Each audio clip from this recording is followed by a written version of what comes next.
In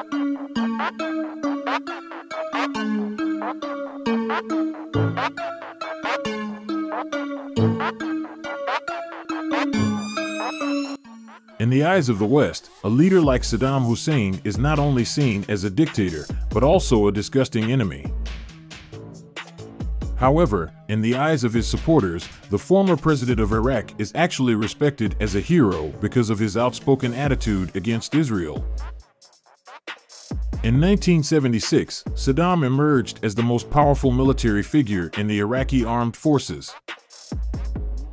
He quickly turned into an actor who played an important role in the government at that time. In 1979, Saddam officially assumed power in Iraq.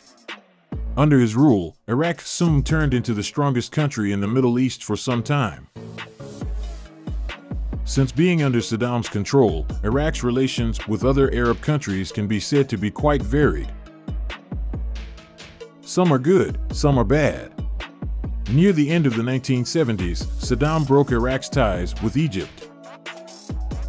He took this step because of his disapproval of the peace talks between Egypt and Israel on September 17, 1978. The peace agreement known as the Camp David Agreement was initiated by Anwar Sadat, the president of Egypt at the time. In Saddam's eyes, the agreement not only hurts the hearts of the Palestinian people, but also tarnishes the face of the Arab world as a whole. During the Gulf War, August 2, 1990 to February 28, 1991, when the negotiation process between Iraq and the Allies was taking place.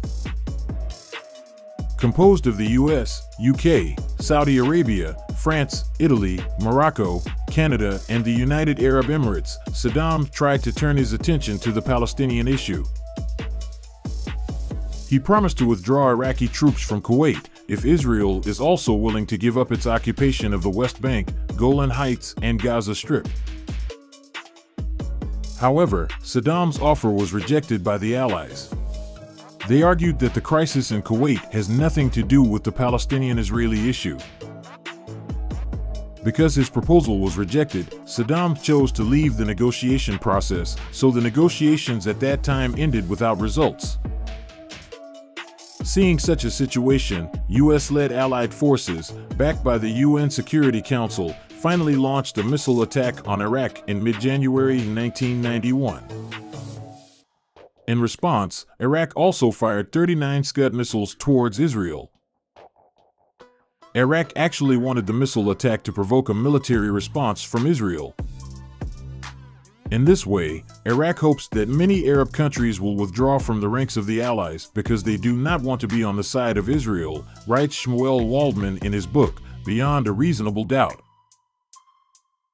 The US is worried that if Israel attacks Iraq, other Arab countries will leave their allies or join Iraq, he said.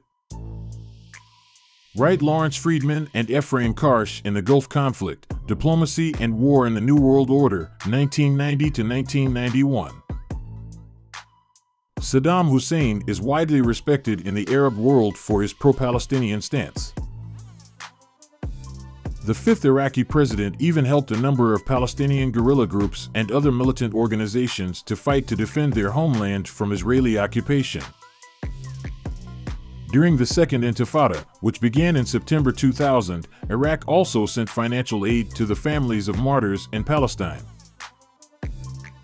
Apart from Saddam Hussein, Libyan leader Muammar Gaddafi, who is also labeled an enemy by the West.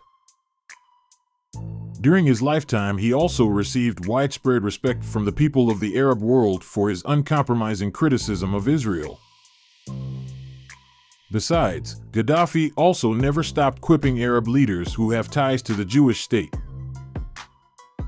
Since the deaths of Saddam Hussein and Muammar Gaddafi, the attitude of the Arab world seems to have softened towards Israel.